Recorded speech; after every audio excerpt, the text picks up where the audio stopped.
अस्सलाम वालेकुम जी। हुकूमत साहब तुहानू रब दियां रखा। ए मेरा हाल वेख लो, मुहताज बंदा हैगा ते 19,000 रुपया मैं बिल भरिया है।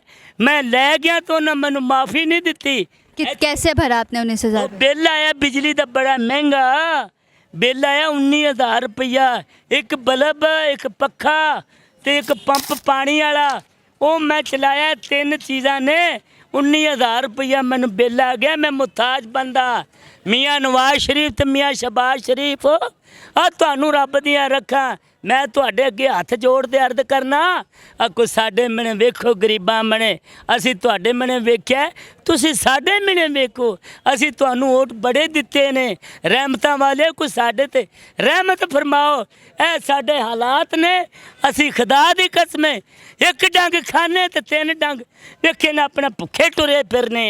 मुहताज बंदा आ वेखो, तुहानू हथ बांधते गुजारिश करना वा कि अल्लाह दी मेहरबानी नाल तुहानू रब दियां रहमतां होण ते साडे ते कोई रहमत फरमाओ। अल्लाह तुहानू रहमतां फरमावे। सोहणिया शानमा अस्सलाम वालेकुम मियाँ शहबाज शरीफ साहब ते मियाँ बाजी मरियम नवाज साहब, तुहानू भी सलाम वालेकुम। ते तुहानू भाई जी, और तुहाडा की नाम है? मरियम साहब दे भाई दा नाम की नाम है? हमजा शहबाज। हमजा शहबाज शरीफ।